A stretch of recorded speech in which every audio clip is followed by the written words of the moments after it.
You ಟರ್ನಲ್ಲಿ ಬರ್ತಾ ಇದೆ.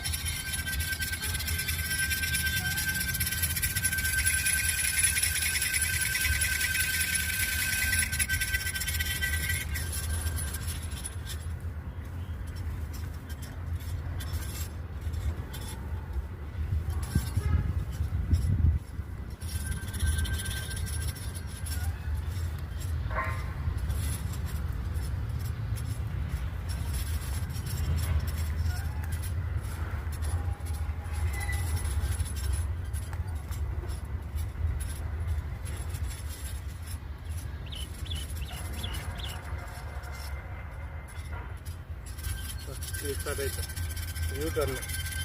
ಈ ಕಮಲ್ನಿಂದ ಆ ಕಮಲ್ಗೆ ಹಂಗೆ ಹೋಗ್ತಾ ಇದೆ.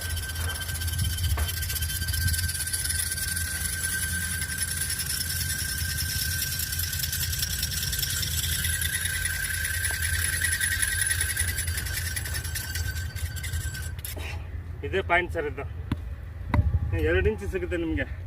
ಇದು ಯೂ ಟರ್ನಲ್ಲಿ ಒಂದು ಲೈನು, ಮತ್ತು ನೀವು ನಿಂತ್ಕೊಂಡ ಕಡೆಯಿಂದ ಈ ಕಡೆಯಿಂದ ಒಂದು ಲೈನು, ಮತ್ತು ಸಣ್ಣ ಸಣ್ಣ ಲೈನ್, ಎಲ್ಲ ಲೈನಲ್ಲಿ ಸ್ವಲ್ಪ ಸ್ವಲ್ಪ ನೀರಿದೆ. ಇದು ಒಳ್ಳೆ ನೀರೇ ಬೀಳುತ್ತೆ. ಇದು ಕೂಡ ಇದು 1.5 ಇಂಚಿಂದ 2 ಇಂಚು ನಾವು ಹೇಳ್ತಾ ಇದ್ದೀವಿ. 2 ಇಂಚು ಬರುತ್ತೆ, 2 ಇಂಚು ಮಿಸ್ ಆಗೋಲ್ಲ. ಮತ್ತು ಡೀಪ್ ಹೋಗ್ಬೇಕು. 1700 ಟಾರ್ಗೆಟ್. ಇದು ಒಳ್ಳೆ ಪಾಯಿಂಟ್ ಇದು.